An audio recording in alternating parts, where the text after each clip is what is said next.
To begin this special day, let us invoke the blessings of the Almighty.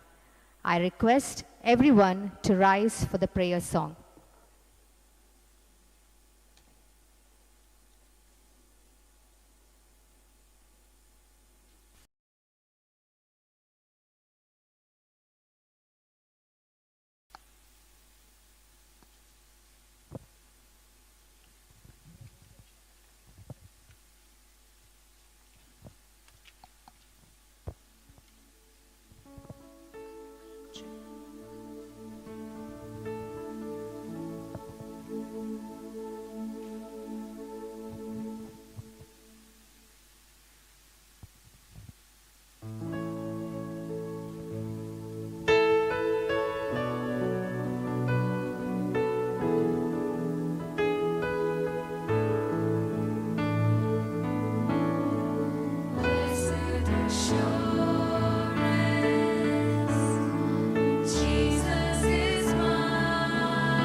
Thank you.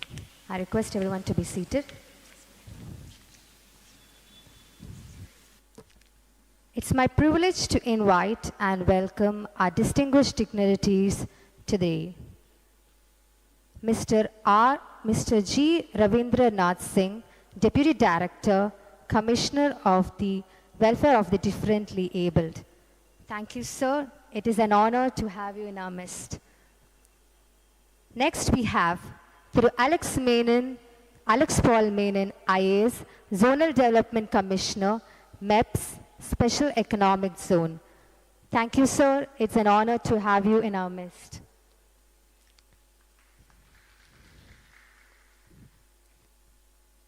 We have in our midst Mr. Mani Manjul Philip, Executive Director, Christian Mission Charitable Trust. Sir, it's an honor to have you in our midst. Thank you. We have with us Sri Subhatra Hazra, Director, RG&IYD, who will be joined with us online. To begin with the inaugural ceremony, I now invite Dr. D. Prince Anadare, Head, Department of Social Work, to deliver the welcome address. Good morning, ladies and gentlemen. On behalf of Department of Social Work, Madras Christian College, we welcome you all for this National Study Conference on empowering youth for a sustainable future across generations. The gathering itself is a proof how we have representations from different generations across, and as well as across from different borders, different states across the country. Wholeheartedly, we welcome all the dignitaries. To begin with, we welcome in absentia our Principal and Secretary, Dr. P. Wilson. Due to his earlier commitment, he was not able to be here, but we welcome him, sir. We would like to welcome Tirumadi M. Lashmi IAS, Commissioner for Welfare of the Differently Able, Government of Tamil Nadu. Due to a last-minute engagement with the government, she couldn't come.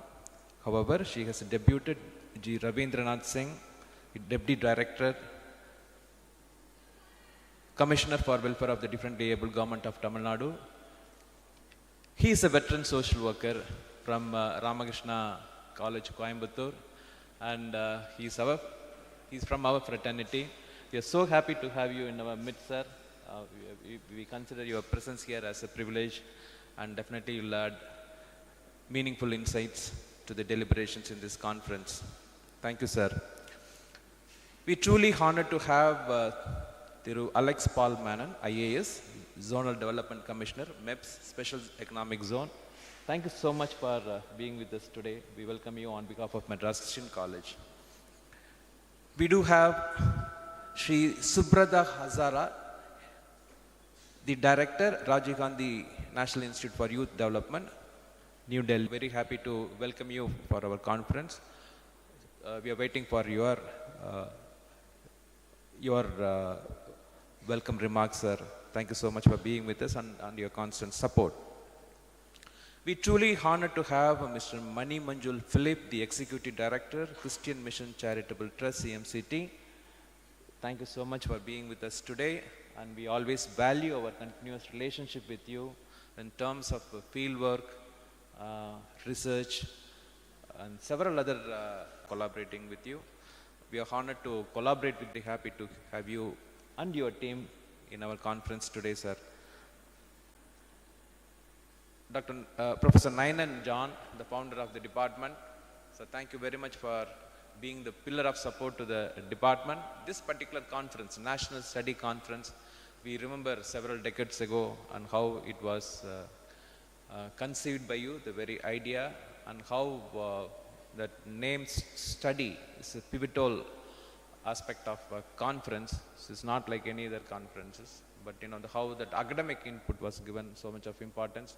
Thank you very much for having sown such a seed in this particular department's history, and how it has been so meaningful and insightful for several other social work institutions to have that impetus, academic impetus in conferences, and how we have encouraged the students. This particular conference is by the students, for the students, and of the students, and such things will be explained by the conference coordinator in his rationale. Thank you very much for being the cornerstone for this particular national level study conference. We'd like to welcome and invite the team from CMCT, especially Mr. Aaron, our distinguished alumnus.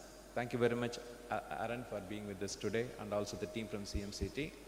We'd like to extend our warmest welcome to other heads of the department, Professor Carter, Professor Kumaravel, resource persons from across the country, Thank you very much. Institutions across the country and for having taken time to be here. It's not that easy to make a commitment. Your travel plans, in spite of all the odds, you are able to be here.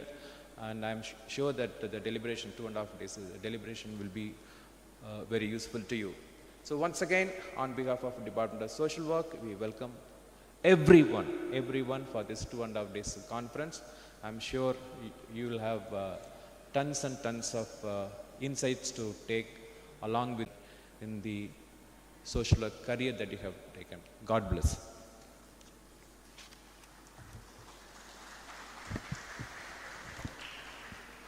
Thank you, sir.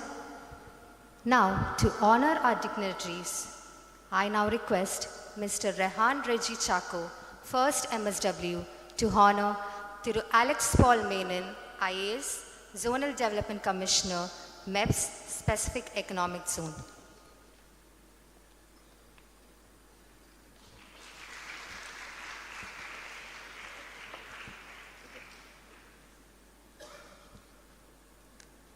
Thank you. Next we have Ms. Eucrates Sorton to honor Mr. G. Raghavendra Nath Singh, Deputy Director, Commissioner for Welfare of the Differently Abled.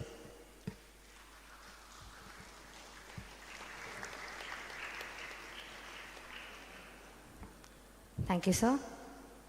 Next we have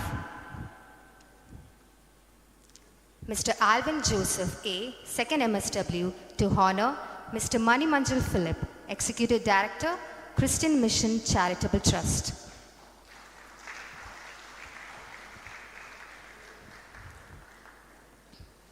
Thank you, sir.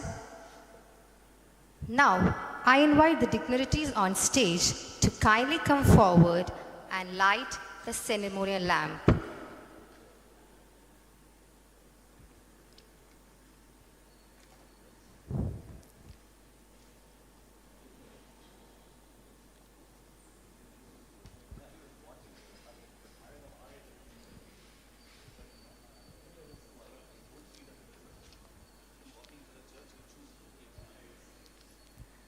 This lamp is a traditional eco-friendly which was made by one of our students, Mr. Mallesh Badra, 2nd MSW. And he will be speaking to us on the second day.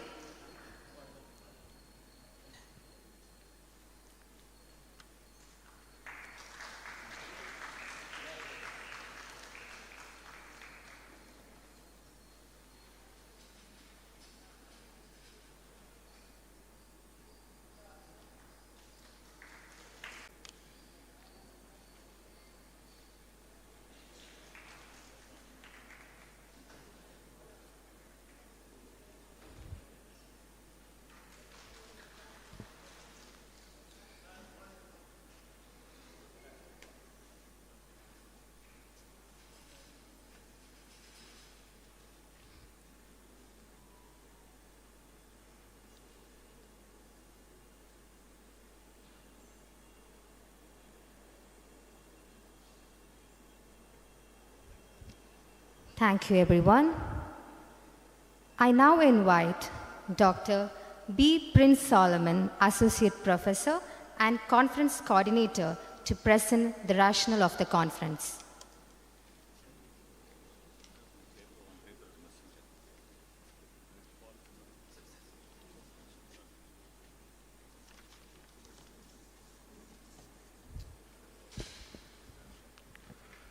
Good morning. Welcome to this 36th conference of Department of Social Work, Madras Christian College. We are delighted. This is my 30th conference in the department as an organizer. This is a student-run national study conference.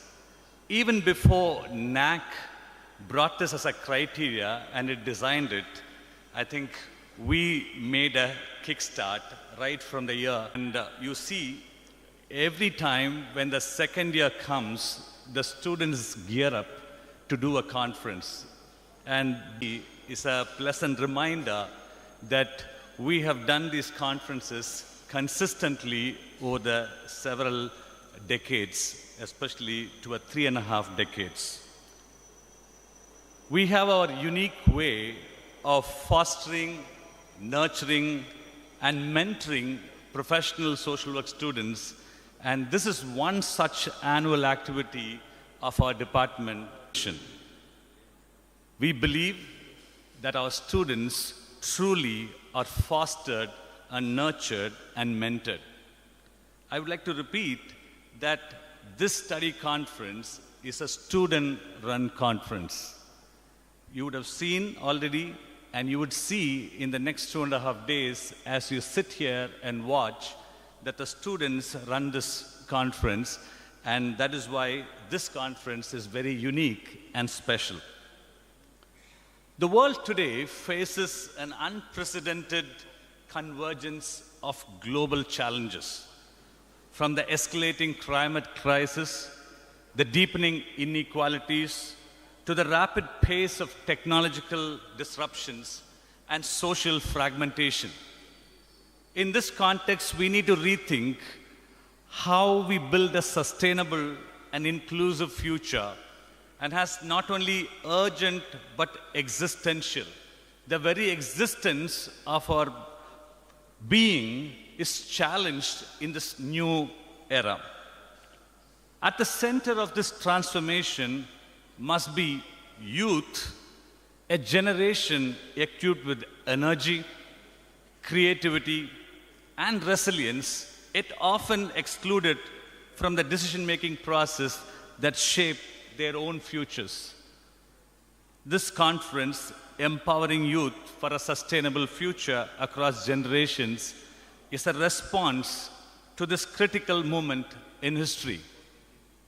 It is rooted in a recognition that sustainable development is just not a task for one generation alone, but it is a shared responsibility that requires active, meaningful collaborations between the young and the old, between the current leaders and the future ones who are sitting here right in front of me. Today's youth are most connected, informed, and a diverse generation in history. They are on the front lines of climate activism, social justice movements, political revolutions. As you see from our neighboring countries, it is moving like a fire, like a forest fire. It is moving from one country to another. I'm sure you are seeing the pattern in which how the political revolution is taking place, and youth plays a very central point in the revolution, especially in Sri Lanka and Bangladesh, and recently in Nepal, when we see it. It's interesting, despite their active engagement and commitment to positive change, many young people continue to face barriers in accessing opportunities, resources, and platforms for influence. Sometimes I feel that this energy is not channelized, and I think that is why the government brought National Youth Policy and the 5 pillars of the National Youth Policy, which I'm sure most of you would have at least read once before coming to this conference. Now, I would like to quickly connect this across generations that you see here.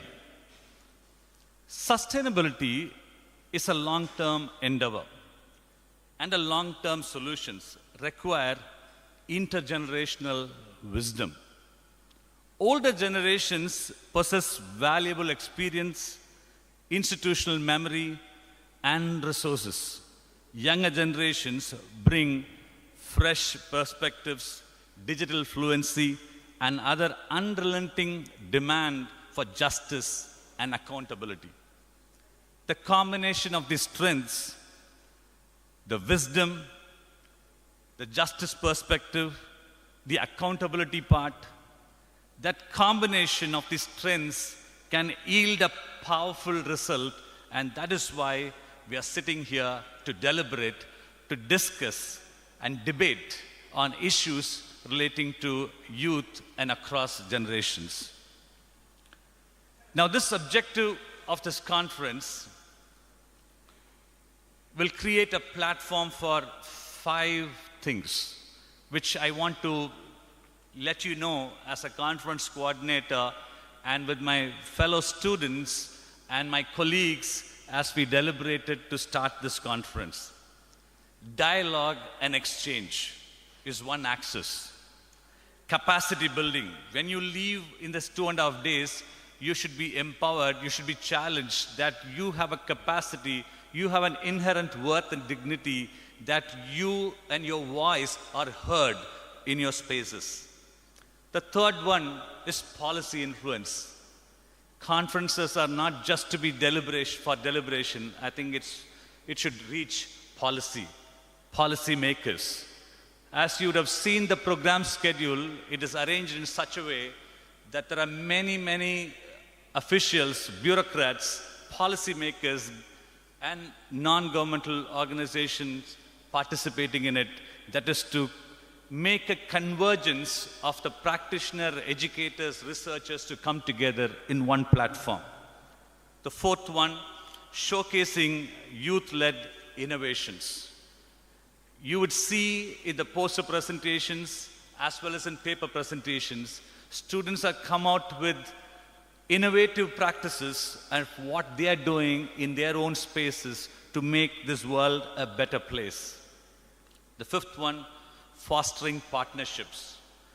We have 35 institutions who are representing today for this conference right now.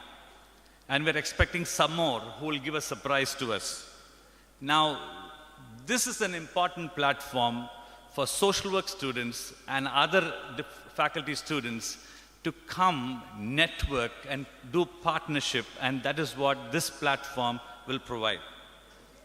And with this, I'm sure that we will cultivate knowledge, skill, partnership, and this conference aspires to inspire a generation that is not only aware of the challenges ahead, but be equipped and empowered. I would like to finish with this quote, which really affected me. We are the energy. We are the voice. We are the future and the present. I repeat, we are the energy. We are the voice. We are the future and the present. Thank you.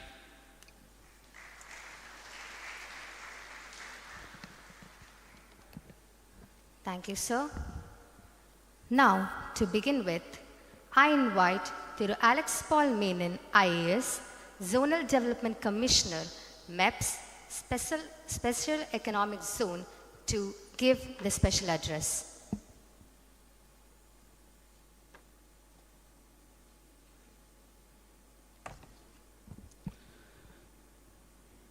காலை வணக்கம் தோழர்களே, தோழிகளே.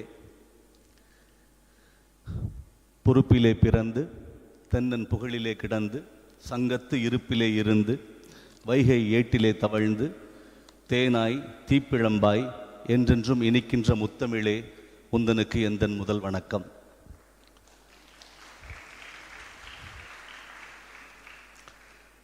நான் பொதுவாக தமிழில் பேச தான் அதிகமாக முயற்சி பண்ணுவேன். என்னுடைய பெயரை பார்த்து நான் கேரள மாநிலத்தை சேர்ந்தவன் நினச்சிக்குவாங்க பல பேர். ஆனால் எனக்கு சொந்த ஊர் திருநெல்வேலி, வள்ளியூர். உங்களில் பல பேரை போல ஒரு சின்ன கிராமத்திலிருந்து கிராமம், நகரம், மாநகரம் அப்படின்னு படிப்படியாக ஏறி இந்திய ஆட்சிப்படியில் தேர்ந்தெடுக்கப்பட்டு இன்று என்ன சொல்கிறது, ஒரு மக்கள் பணி செய்யக்கூடிய ஒரு வாய்ப்பில் பணியாற்றி கொண்டிருக்கிறேன். But I think this is a multilingual crowd, so I have actually prepared a speech in English, so I'll try to keep switching between English and Tamil. Is that fine? Yeah, okay. How much time do I have? I normally ask this question to the audience. எனக்கு எவ்வளோ நேரம் இருக்குது பேசுகிறதுக்கு? நான் நிறைய பேச வேணான்னு பார்க்குறேன். கம்மியாக பேசலாமா நிறைய பேசலாமா? How much time do I have? 15 minutes? 20 minutes?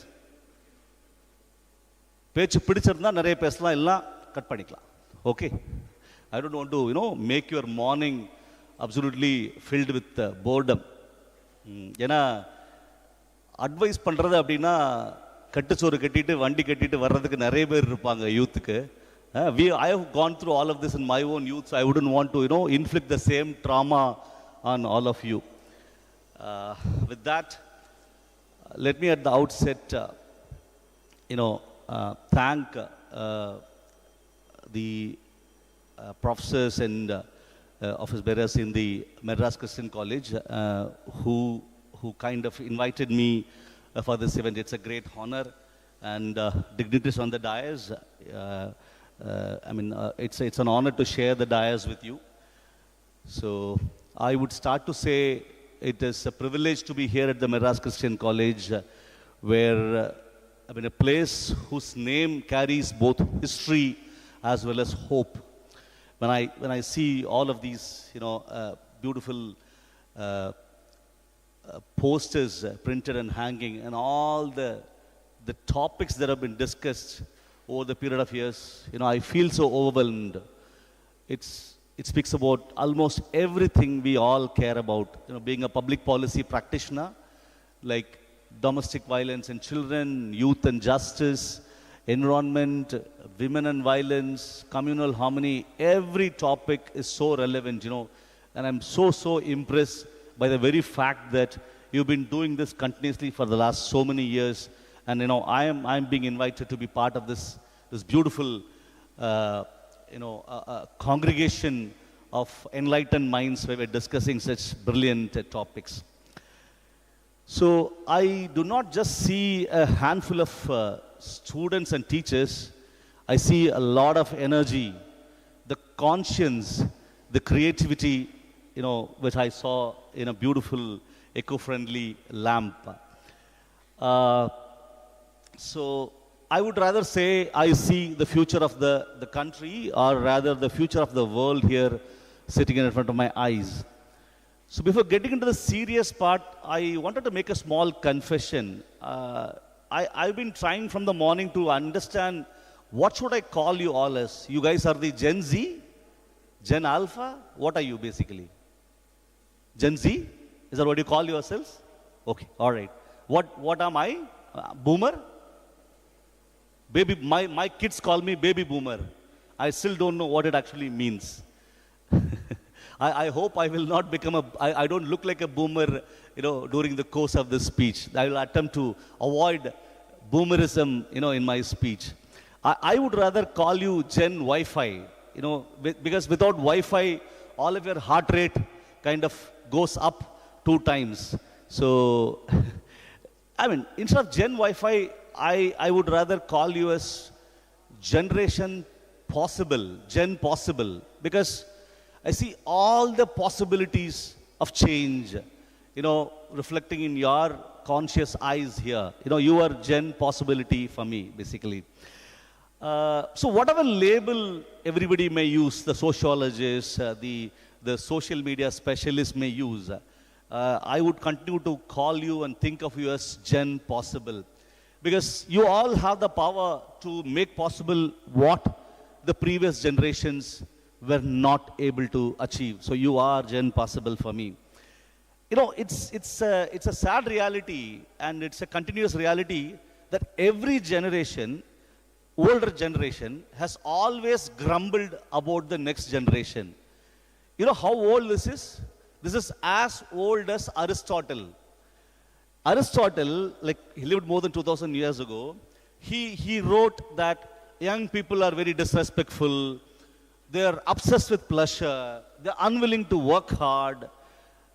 It continued for generations. I think my grandparents said it about my father's generation, and my father's generation has told it to me, my generation. Maybe my generation is telling you, I'm in my 40s, so my generation is telling you guys that you guys are not working hard, you guys are lazy, you guys are obsessed with pleasure in your smartphones or whatnot. But the truth is entirely different. Are students today really lazy, distracted, just glued to their phones? I think all the posters here tell a different story. All the posters here very, very clearly tell that you guys are the future and you are not lazy, you are resting maybe. My elder one always says, I'm bored, so I'm recuperating. Whenever he is just sitting idle, he just says, I'm recuperating. From what? Nobody knows, but he says that. So I believe you guys are resting, but also restless. And restlessness is not weakness. Restlessness is the raw material for transformation. That restlessness to see something bad happening on the road, something bad happening in the institution, that restlessness towards all of those evils, bad things happening, to change it, is the raw material for transformation. We had a mention of the youth movement of Nepal. I am very inspired by a lot of youth movements, and I would want to quote few of them, for us to think of, to peruse and discuss. There is a movement called Fridays for Future. You are all aware of it? Fridays for Future? Should be. All know about Greta Thunberg. A 15-year-old girl, she sat alone outside Parliament with a handwritten placard saying, "School strike for climate." 15-year-old girl stood out, and that whole act ignited the entire Fridays for Future movement across. And roughly 7,500 cities followed suit to basically follow Greta Thunberg's call for action, including students in Delhi, Chennai, Bangalore. It actually is that one teenager's restlessness created an entire movement and aroused the world's consciousness. In Bangladesh in 2018, there were road safety protests. Basically, 2 school children were killed in a traffic accident in Dhaka. And the adults have always been just complaining about road accidents to the Bangladeshi authorities. But nothing had changed. And on that particular moment, the students of Bangladesh rose up. They poured into the streets. They stopped buses. They checked licenses of drivers. They directed the traffic themselves. And within a week, the government had to tighten all the road safety laws. We all are aware of what happened in Nepal. And Nepal's history is not what we are seeing the last month. Nepal's history starts somewhere from 2006. In 2006, there was a massive demonstration against autocracy, which forced political reforms and brought in democracy. And in 2023, again, there was a huge student protest against unemployment and corruption. And then later, the final greatest showdown happened just recently. The social media was banned. Some 26 apps were banned, and that was not meant to deprive the youth of memes and entertainment. It was actually a suppression of freedom. It was a suppression of the rights to express oneself freely.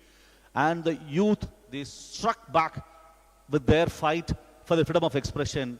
And that has led to a regime change. And look at the beauty. They chose a 70-plus-year-old female judge as their next leader in the making. So it is not that the youth and the adults are two separate entities, watertight compartments. When the time comes, the youth also choose the right adults to lead them. The youth are so open that they're not so self-obsessed. They are open-minded to accommodate any kind of right leadership. That is what Nepal demonstrated.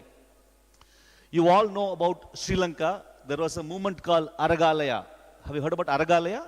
Aragalaya, the Sri Lankan word itself means struggle. Sri Lanka was reeling under a lot of economic collapse. Families could not find food, fuel, medicines. There was rampant corruption. The students and the young activists who started the Aragalaya movement, they camped at Galley Face Green and singing, debating, protesting peacefully. They all faced water cannons, arrests, but they stood firm. And eventually, what happened, we all are witness to the story of how the president had to resign, how everybody had to flee the country. And Aragalia was essentially organic, spontaneous, and absolutely leaderless. It was shared leadership, collective leadership of youth and trade unions, activists and everybody who basically made that possible. So, it was influenced by and mobilized by social media and predominantly by students, student federations and other political groups. And the world saw that moral authority can come not from thrones, but from tents. And whenever societies are stuck, it is actually always the youth who provide the vital push forward.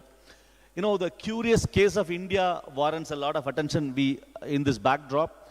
65% of Indian population is under the age of 35, which means that with 15 to 29 age group is around 27% roughly.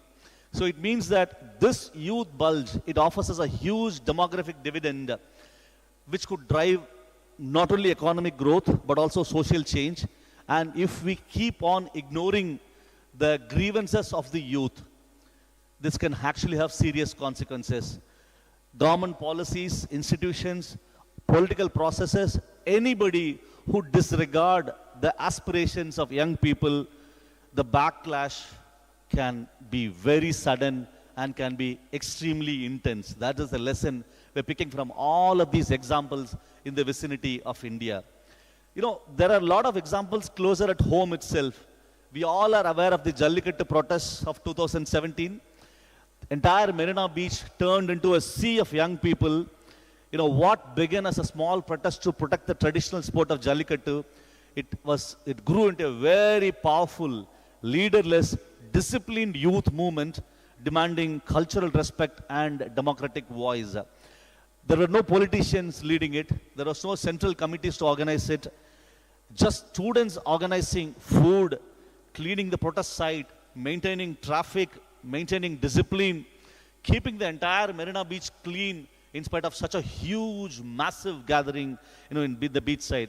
This has showed to India and to the world that youth can protest not only with passion, but also with dignity, and the government had to actually respond.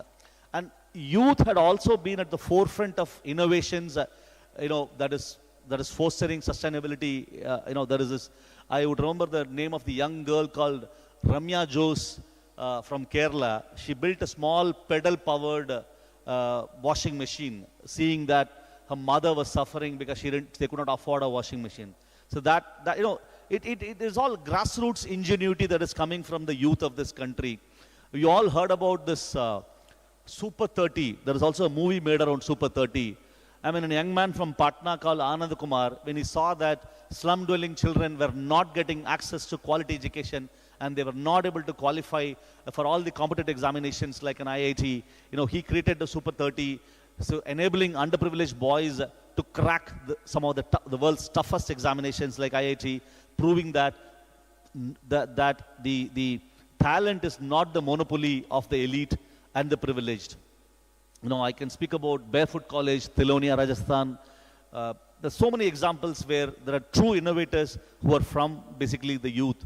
So it just reminds us that empowerment is not the privilege of the elite. It's the right of every child, right of every community.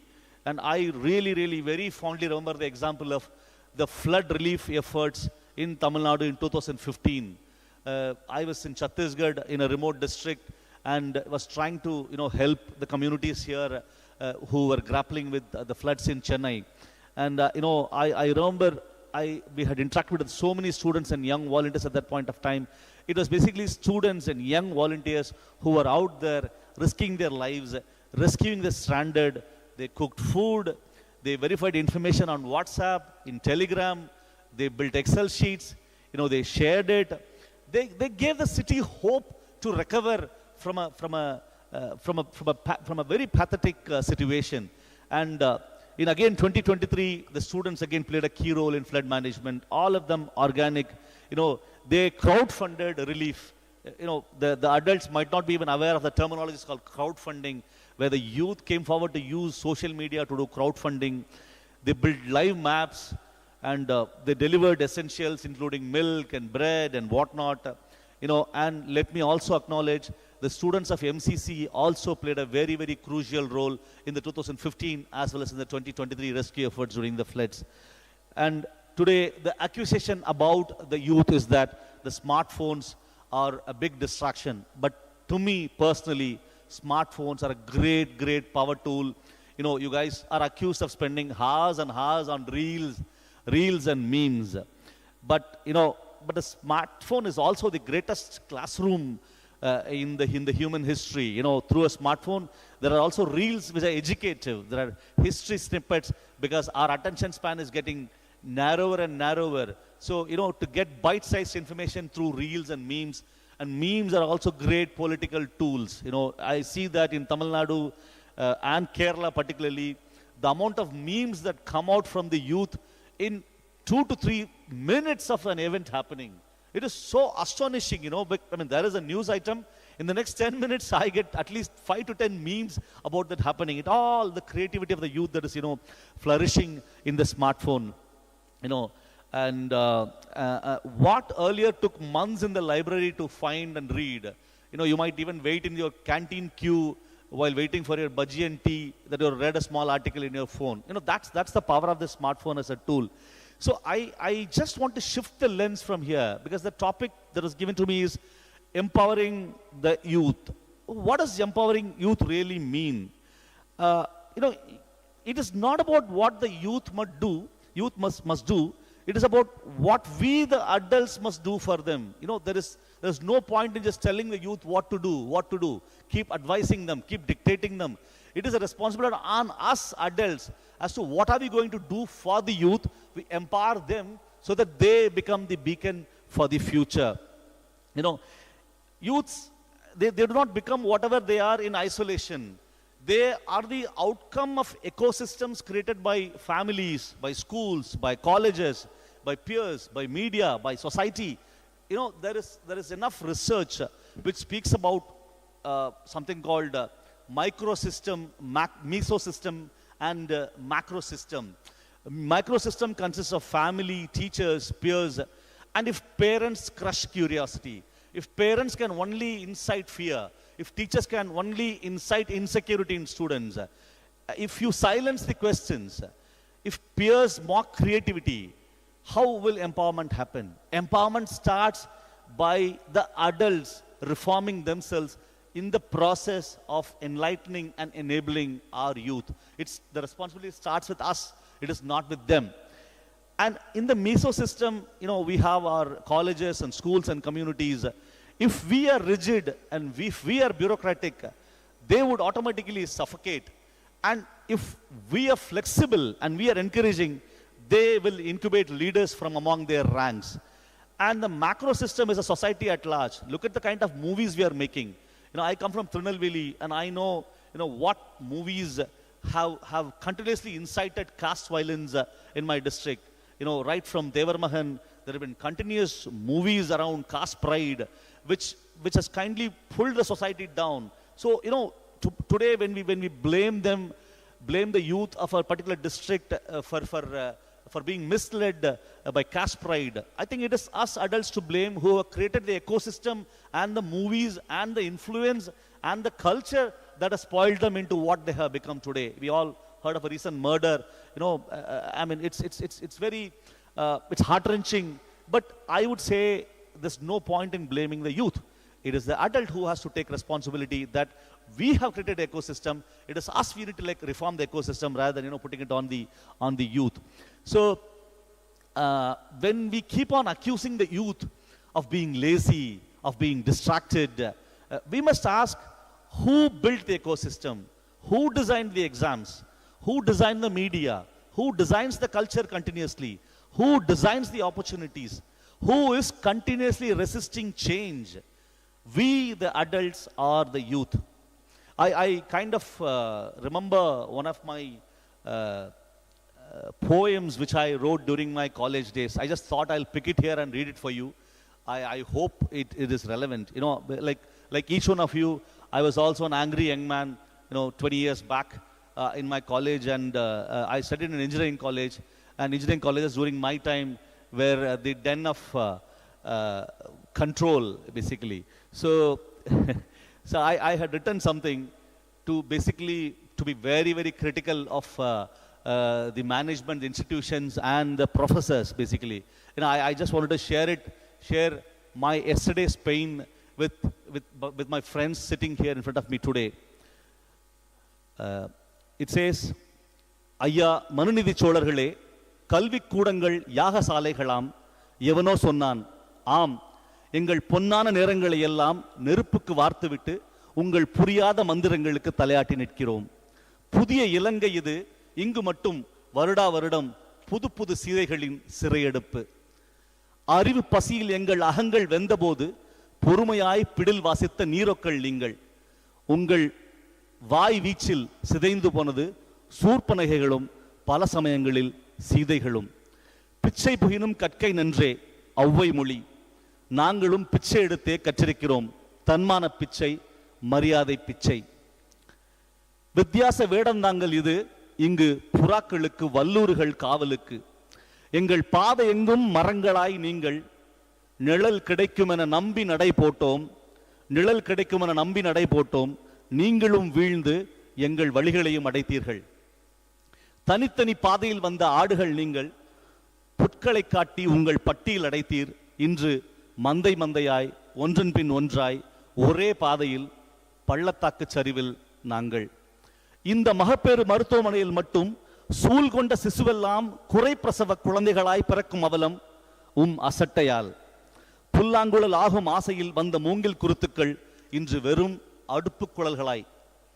எங்கள் பொறுமல்களுக்கு புன்னகை முலாம் பூசி பொய் வணக்கம் சொன்னால் புலகாங்கிதம் அடைகிறீர்.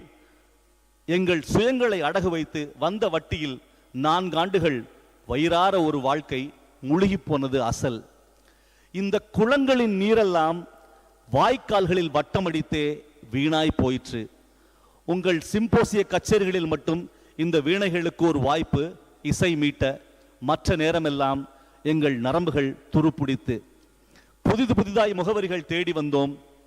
நீங்களோ எங்கள் ஜாதகம் கொண்டே எங்களை அடையாளப்படுத்தினீர்கள். களை எடுக்கும் அவசரத்தில் பயிர் பிடுங்கியவர்களே, நீங்கள் நாற்றுகளாய் இருந்த வாழ்க்கையை என்றேனும் நினைத்து பார்க்கிறது உண்டா? பிடுங்கி நடப்பட்ட நாற்றுகள் இவை. வேர்பிடிக்க அவகாசம் வேண்டும் என்று பொறுமை காத்ததுண்டா? சுதந்திரமாய் எங்கள் சிறகொடிப்பவர்களே, இன்டர்னல் லேப் ப்ராஜெக்ட் மார்க்குகள் ஆயுதங்கள் அல்ல, அளவுகோல்கள். அளப்பதற்கே என்று அடிப்பதற்கில்லை சிந்தித்ததுண்டா? உங்கள் தராசுகளுக்கு எடை கூடுதலும் எடை குறைதலுமே தெரியும். அளந்த பொருள் தங்கமா வெள்ளியா சொல்ல தெரியுமா? கடைசியாய் ஒன்று சொல்வேன். இந்த வழி தவறிய ஆடுகளை தேடி வந்த இயேசு கிறிஸ்துக்கள் நீங்கள். கையில் ஏன் கசாப்பு கத்தி? தூண்கள் செதுக்க உளிகள் போதுமே, கடப்பாறைகள் எதற்கு? இனியேனும் மாணவ மனதில் அச்சம் பயம் விதைக்காதீர். ஆண்மை ஆளுமை விதைப்பீர். பேச்சு போட்டிக்கு ஊமைகளையா பயிற்சி கொடுத்து அனுப்புவது? உங்கள் சேணங்களை சிதையில் எறியுங்கள்.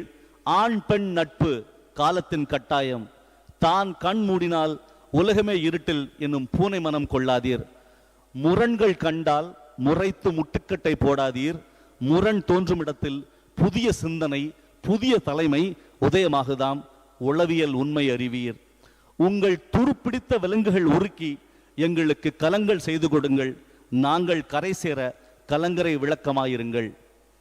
ஊரெங்கும் ஆராய்ச்சி மணிகள் உறக்க ஒலிக்கின்றன. ஐயா மனுநீதி சோழர்களே, உறக்கம் கலைவதெப்போ? ஐயா மனுநீதி சோழர்களே, உறக்கம் கலைவதெப்போ?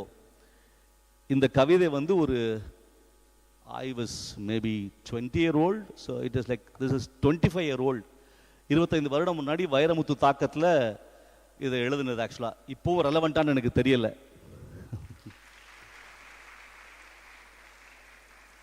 Because when I see you, I feel the same pain what I felt 25 years back as a student.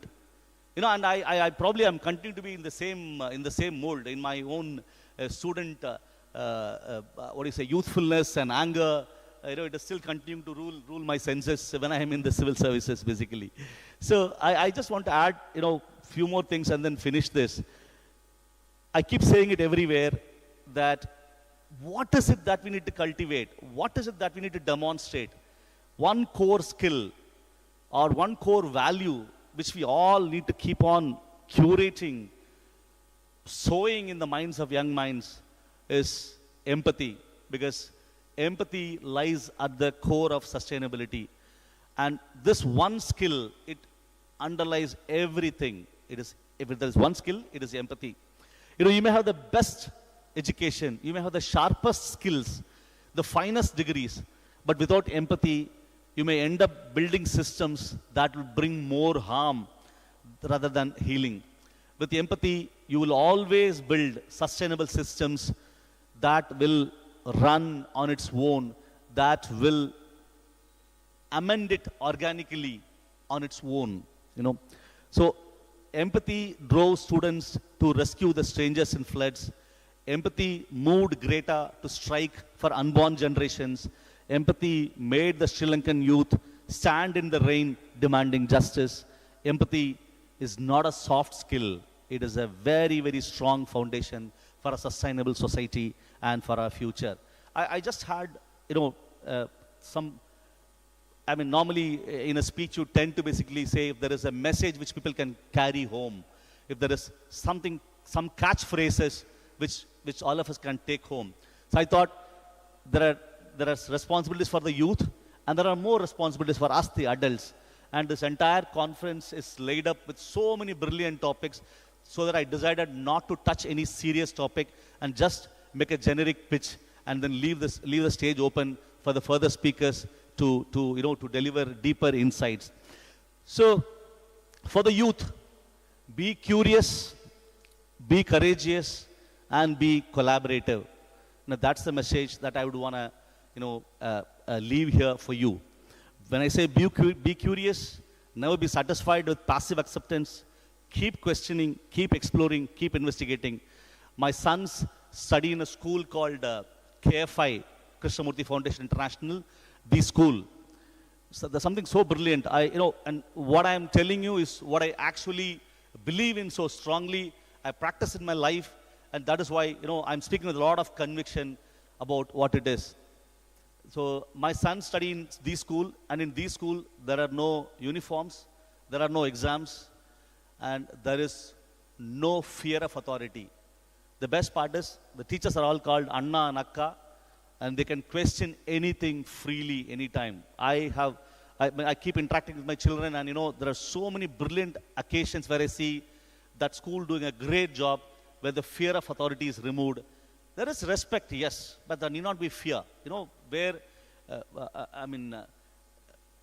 Charlie Chaplin once famously said that if you need to change the world, love is enough. Rest, authority is needed only when there is absence of love. So I see love and respect being the greatest things. And when I say be curious, please let us allow our children to be curious. And whenever the world gives you a rule, ask why. When the society hands you a tradition, particularly girl children, keep questioning your traditions. Keep asking as to why the patriarchal systems have to put you down. You ask, how did it start? Do not fear challenging convention with respect as well as reason. You challenge it with respect and with reason. And true curiosity basically connects a lot of disciplines. It doesn't stop with one. You might be let us say, a social work student, but your curiosity might make you innovate something on the front of science, on the front of mathematics. You never know, how curiosity will take you across disciplines. And there are never, small questions. Even the smallest doubt can spark the greatest of all discovery or innovation. And curiosity also means reading beyond the syllabus, listening deeply to diverse stories around you. Oh, sorry. Yeah, okay. So, and be courageous, be collaborative. I'll just detail a little about collaborative.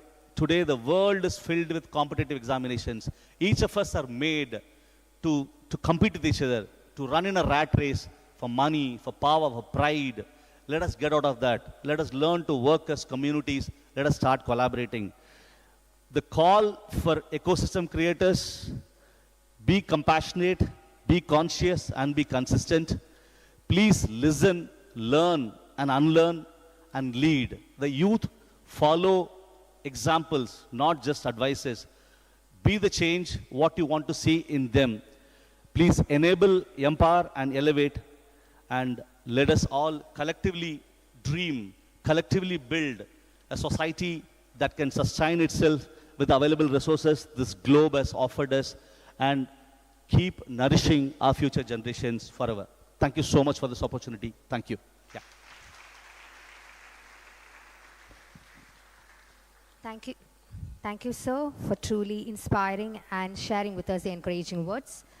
Now we have with us Sri Shubhadra Hasra, Director of Rajiv Gandhi National Institute of Youth Development, who is with us online. He'll be sharing with us a special address.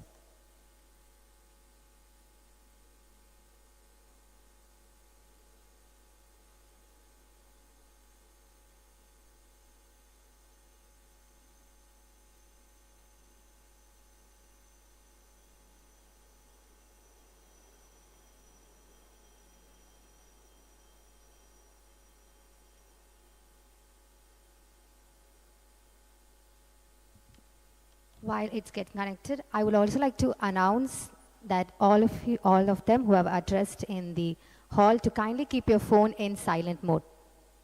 Thank you.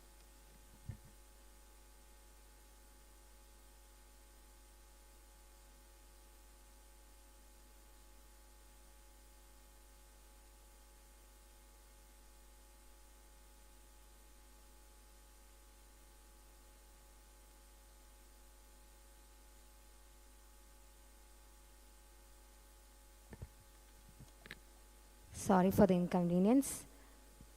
I would like to introduce Mr. G. Ravindranath Singh, the Commission for Welfare of the Differently Abled of our state, to deliver the special address.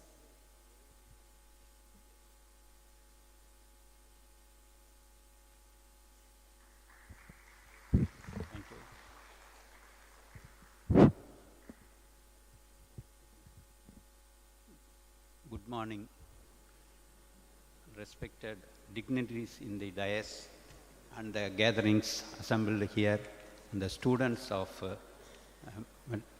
Madras Christian College, and the students from all our states. They have come here, resource persons. So I thank this opportunity to be with you, and also a special thank to my commissioner for deputing me for this wonderful conference. Thank you. Actually, it gives me a great pleasure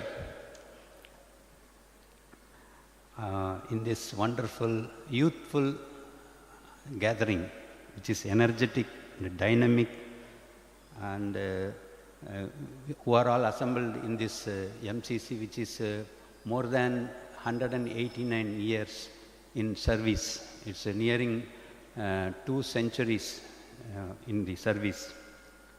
So today, this institution, as a part of their academic excellence, to enlighten the young students to share the experiences with inclusive aspects, digital innovation, mental health, and leadership development for achieving the sustainable development goal. It is also happy to learn that this program is planned in such a way that the outcome of this conference will be helpful in achieving the global target of sustainable development goal. As we all know that several sectors of the department across the nation are working with these 17 SDG goals in all aspects of life. Highly appreciable that the MCC institution have also involved in achieving this mega task. As all we know, the youths are the main pillars of the nation, and their problems require immediate solution for addressing. Hence, at present, all the youth development programs are mainly focused in improving the education and training and increasing the access to economic opportunities for providing the effective services. See, mostly we are more familiar with the youth development programs such as Nehru Yuva Kendra, National Service Schemes, Rajiv Gandhi National Institute, Youth Development Programs, the National Program for Youth and Adolescent Development, youth hostels are there, then assistance to scouting and building services. All these flagship programs are implemented through Government of India. To address the basic needs of youths in terms of physical development, education, employment, and social cultural development, several initiatives have been taken by our state government through the various departments such as higher education, employment and training, TNSDC, Tamil Nadu Startup Initiative Mission, then rural development, Panchayat Raj development, youth welfare and sports development departments. Under the welfare of differently abled persons department, also several initiatives have been taken for the economic empowerment of youths. The self-employment loan assistance with subsidies ranging from rupees 25,000 to 50,000 are being given. Besides this scheme, another initiative of providing 5% subsidy for the under that is self-employment program implemented by PMEGP and UIGP, all you may be knowing. The National Divyang Finance Development Corporation is also another agency which is a cooperative bank to start large economic ventures. The welfare of differently abled department, through the State Commissioner, is enforcing the Rights of Persons with Disabilities Act 2016, which is being implemented to protect the interests of persons with disabilities, to achieve the principle of sustainable development goal. That is, leave no one behind. எல்லோருக்கும் எல்லாம் கிடைக்க வேண்டும். So this is the principle of government. Based on that, all the entitlements have been provided for the eligible persons.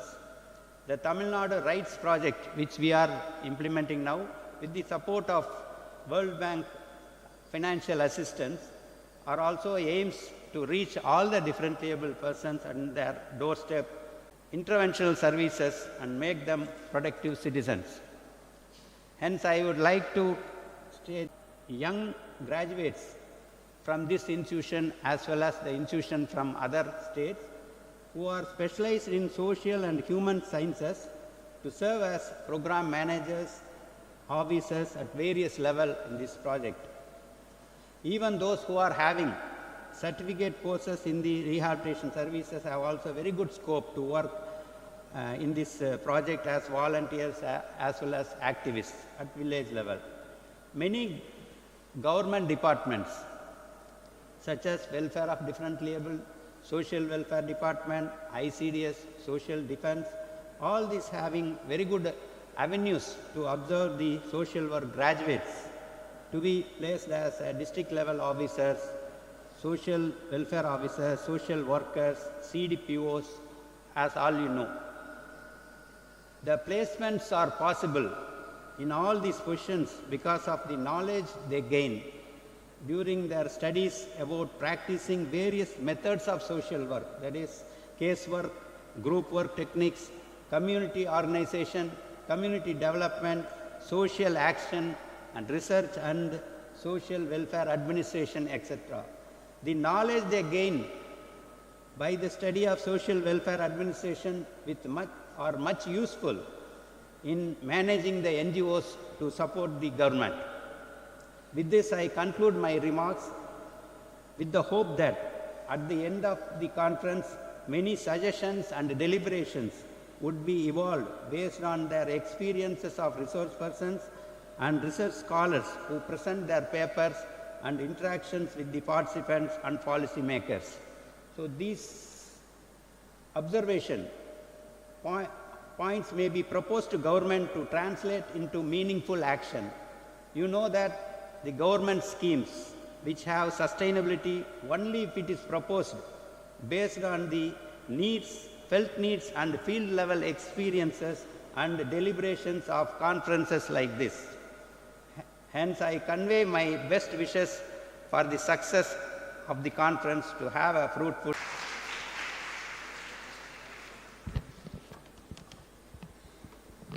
Thank you, sir, for giving us an inspiring.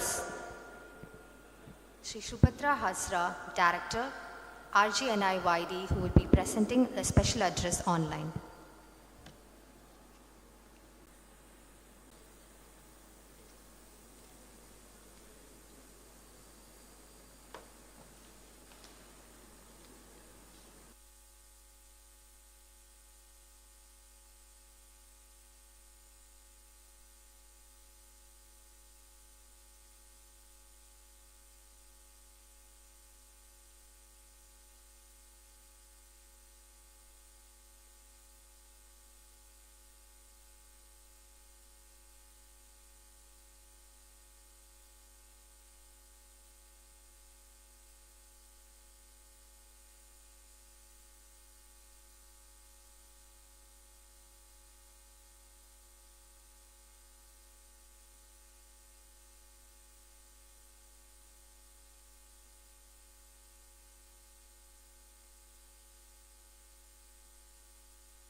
Sir, go ahead, sir. Okay, thank you. Respected principal, esteemed faculty members of the Department of Social Work, distinguished guests, dear delegates, scholars, students, and my young friends.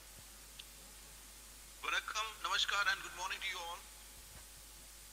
It is indeed a privilege and honor for me to be a part of this national level conference at the Madras Christian College, an institution that carries a legacy of nearly 2 centuries of academic excellence, character formation, and nation building. Madras Christian College has long been known for nurturing generations of students who have gone on to make meaningful contributions in academia, public life, social service, and leadership. The Department of Social Work, in particular, has upheld this proud tradition by preparing young professionals who not only pursue careers but also dedicate themselves to the service of humanity.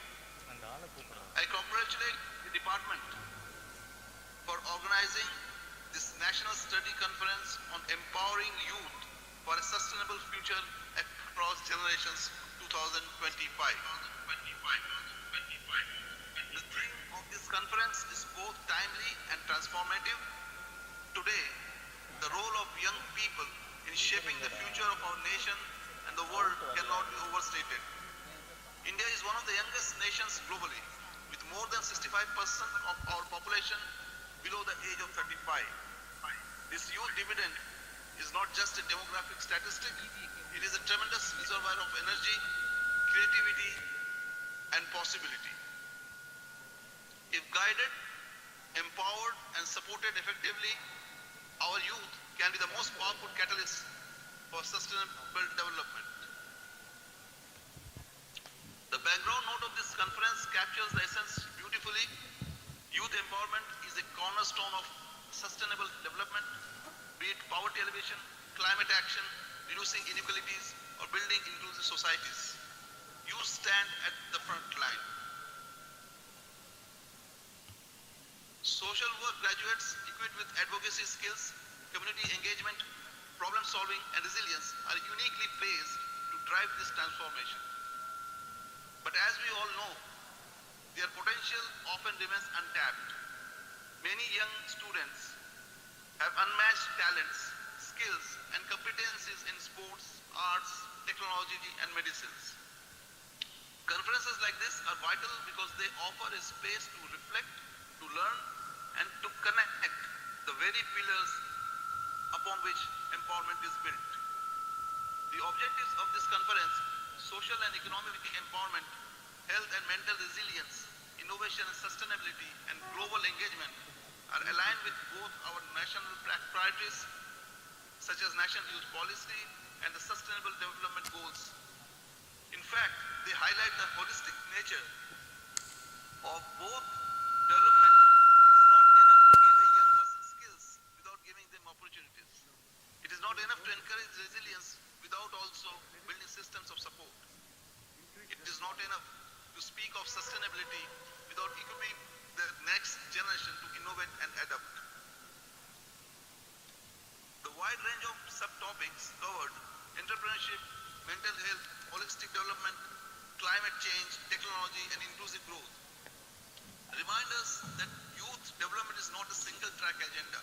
It is multidimensional, requiring partnerships between government, academia, industry, and civil society.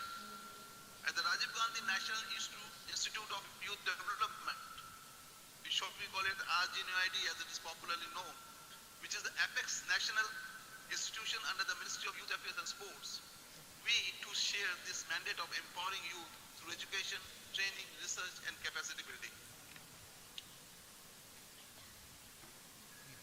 Conferences such as this one, organized by Madras Christian College, directly contribute to the larger national framework.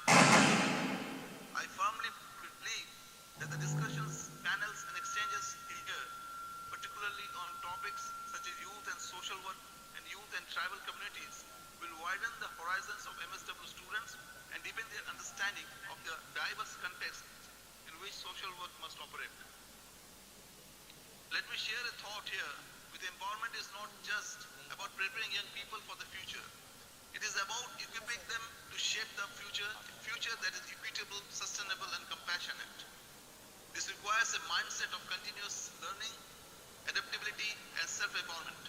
It requires courage to innovate, the humility to collaborate, and the resilience to persist in the face of challenges. I would urge the students attending this conference, particularly our MSW students and students of other institutions, to see themselves not merely as degree seekers, but as change agents. Whether you choose to work in healthcare, education, sustainability, technology, or corporate social responsibility, remember that your work is not just about personal progress. It is about contributing to the collective progress of society. Every small action, whether helping a community build resilience, mentoring a peer, or initiating a social enterprise, adds up to the larger vision of a sustainable and inclusive future. You are the forerunners for achieving Viksit Bharat 2047. Thereby, I urge you to take part in the Viksit Bharat quiz initiative by Bharat under flagship program of Viksit Bharat Young Leaders Dialogue 2026. This is a part of the effort of the government of India to celebrate our youth icons, our Swamiji's birthday every year on 12th January. My faculty members from RJID will share the details with you all. I urge and take this opportunity to urge all the students present here to register themselves under our portal. This is My Bharat portal. This is called Mera Yuva Bharat portal. If you go through it, this is a flagship portal of the Ministry of Youth and Sports. And I would urge you all to register under this. And when you go through this, navigate through this portal, you'll find that how the government is making efforts to include the youth in the building of this country. In closing, let me quote Mahatma Gandhi, who said, the future depends on what you do today. The future we all speak of, sustainable, inclusive, and resilient, will not magically arrive. It will be built by the choices, the courage, and the compassion of young people like you here and now. I once again extend my appreciation to Madras Christian College and its Department of Social Work for hosting this important conference. I wish the deliberations over the next few days all success. May this conference inspire each participant to carry forward not only ideas, but also the determination to act so that together we can empower our youth for a sustainable future across generations. I wish each one of you a successful, enriching, and inspiring learning experience during this national level conference. Thank you. Thank you very much.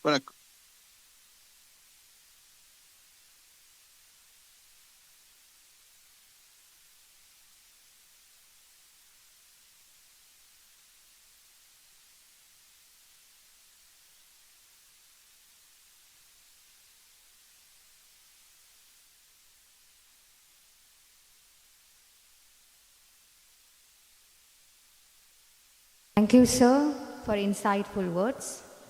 Thank you once again, sir, for joining us online and gracing the event. Now we have in our midst Mr. Manimanjul Philip, a true inspiration, the Executive Director of CMCT, who is also one of the main collaborators of this conference. We are truly delighted to have you, sir, in our midst. Now I invite Mr. Manimanjul Philip to deliver the felicitation address.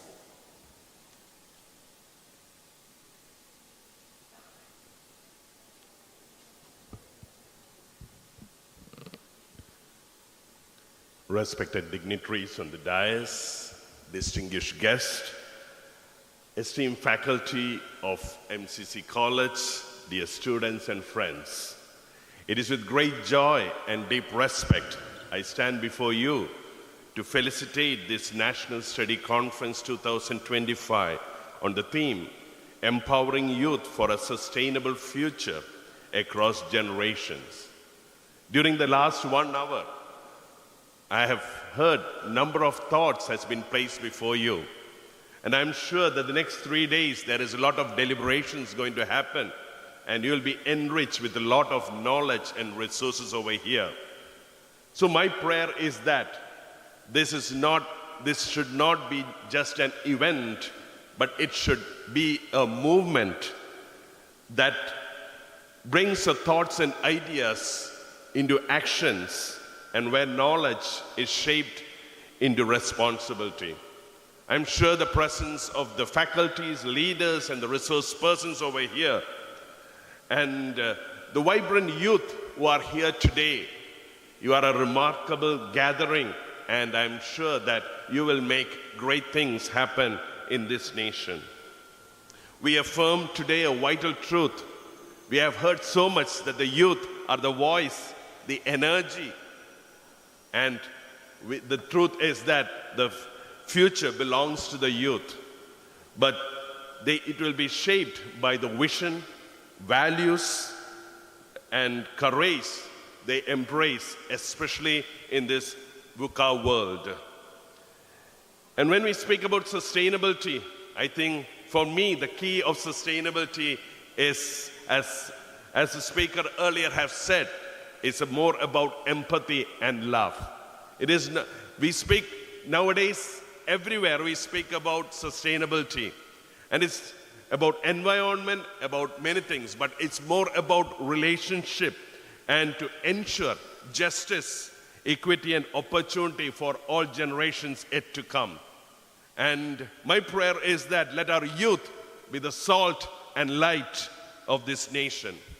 On this special occasion, I extend my heartfelt felicitation to every organizer. I know, seeing all these things, that there is a number of people involved behind to make this possible. So all the organizers, participants, and supporters. And may the ideas born here inspire action and transformation for our nation and beyond. It's my prayer that let this conference be remembered as a milestone where generations united for a brighter and sustainable future. Thank you, and may God bless you all.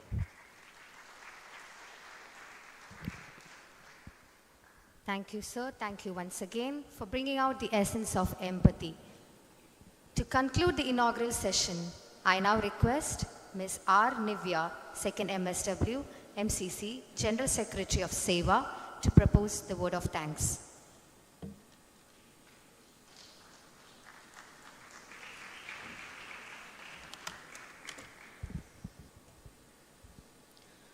Good morning, everyone.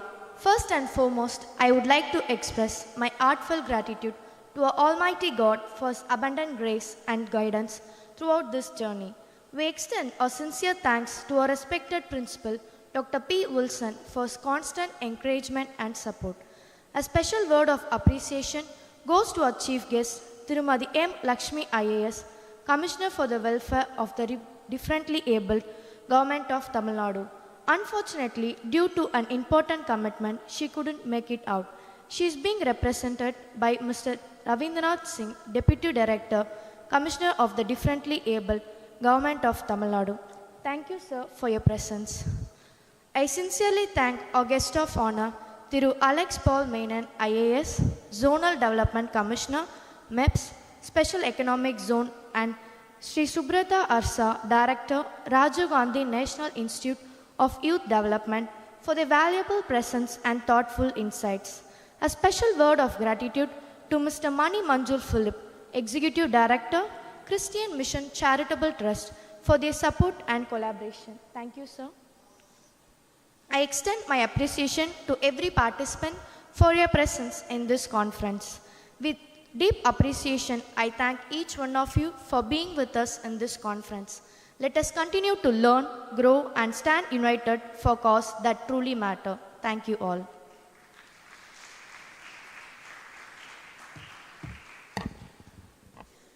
Thank you, Ms. Nivya. As we conclude the inaugural ceremony, I once again extend our gratitude to all our extreme dignitaries for the inspiring words. May this conference over the next 2 days be a time of learning, collaboration, and growth towards youth empowerment.